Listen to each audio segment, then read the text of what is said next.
Let's watch Fox News liberal Jessica Tarlov again having to sound off on her MAGA co-hosts for, you guessed it, their lies and misinformation per usual at this point, as she gets to provide some facts to the Fox News audience that very much so isn't used to hearing them. Hey you, yes, you, we now have a Substack website where you can help support the channel. For just $8 a month, you can get daily articles exposing the chaos in Trump's first 100 days, a weekly podcast, and other exclusive perks, all while helping the channel grow and defend democracy. This is something that's not just very important to me, but enables us to get our message out to the most amount of people while also being just a genuine passion that I would love to pursue. So for those who have been wondering how to support the channel, how to help us grow, you can sign up now at the first link in our description. Thank you, and let's get back to the video. The problem for a lot of these nominees is that they come from a world of going on podcasts and TV, et cetera, and they have said a lot of things.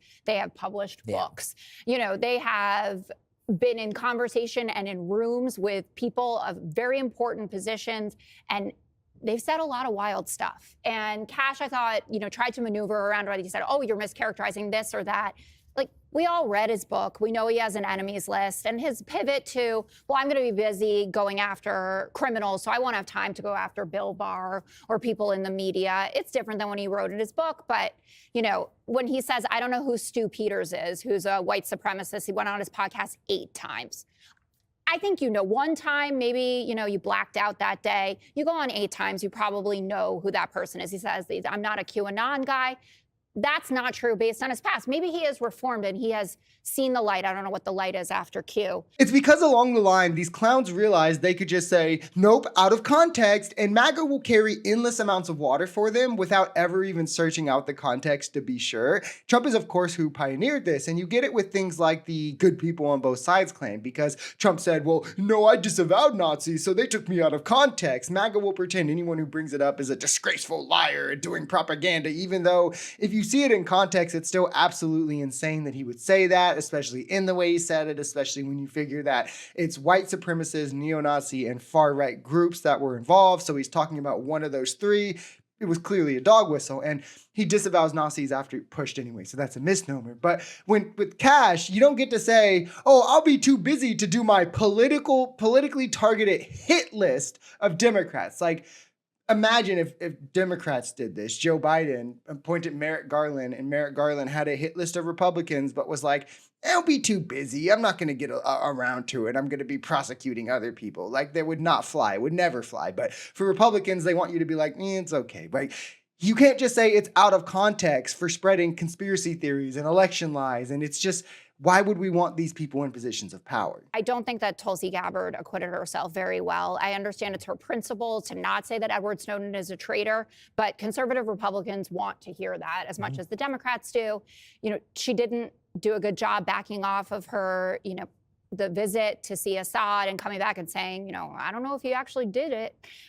So I would expect that there are the votes that she wouldn't get through, Cash would get through, and RFK had another tough day. And Maggie Hassan was incredible, talking about her son who has cerebral palsy and the damage that he does by continuing to say things like vaccines cause autism. Yeah, Tulsi Gabbard couldn't answer the easiest question of all about why she went abroad to cozy up to autocratic dictators before coming back and doing genocide apologia for Assad and then diving fully into Russian talking points, because obviously it shows that she's compromised. I mean, this is the foundation of the Republican Party at this point, showing that she's about as far gone as is the norm for the party. So I imagine most Republicans will vote for her, to the point that you even got Russian state media confidently admitting, yeah, Tulsi Gabbard is our favorite agent. So why would we want her over national security? Well, because Republicans want Russia to have more and more control over our apparatus. The problem is that the Republican Party is a cult now.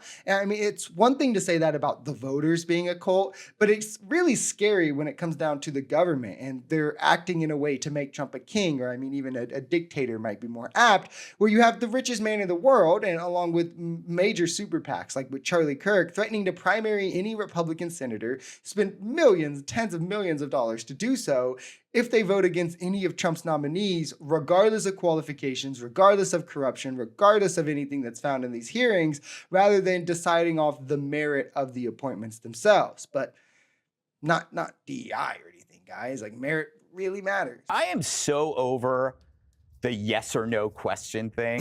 Have you noticed how many times they do this? Yes. You know, Bernie did it all yesterday with RFK, you know, about the onesies. Yes or no? Are you for the onesies? Yes or no? And then, you know, Bennett did it with, I think it was Tulsi over Snowden. Is he a traitor? Yes or no? And then shifted it to Patel over fitness to serve. And it's like, are we seriously considering this news at this point? I mean, only MAGA could say this and pretend it's like a serious complaint that how dare they ask direct questions and want direct answers when also on a time schedule where they're trying to fit as many possible questions in to learn as much about you as they can. I mean, how dare you not want them to gish gallop to stop you from asking them more questions to get more answers, to have more context. Like when Bernie is questioning RFK about universal health care and his thoughts on that, something that is guaranteed in every other developed country. And then RFK starts trying to go off about, oh, well, Bernie took donations from Big Pharma, which is really silly and also just not true.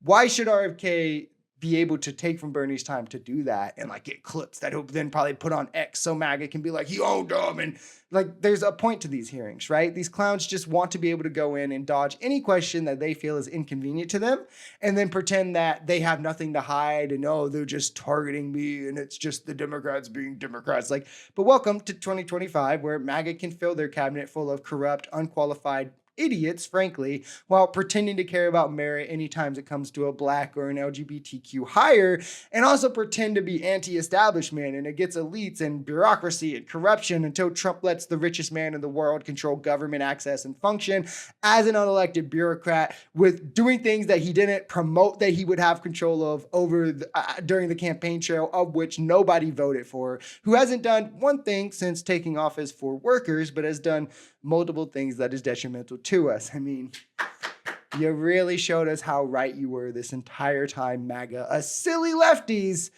we learned again.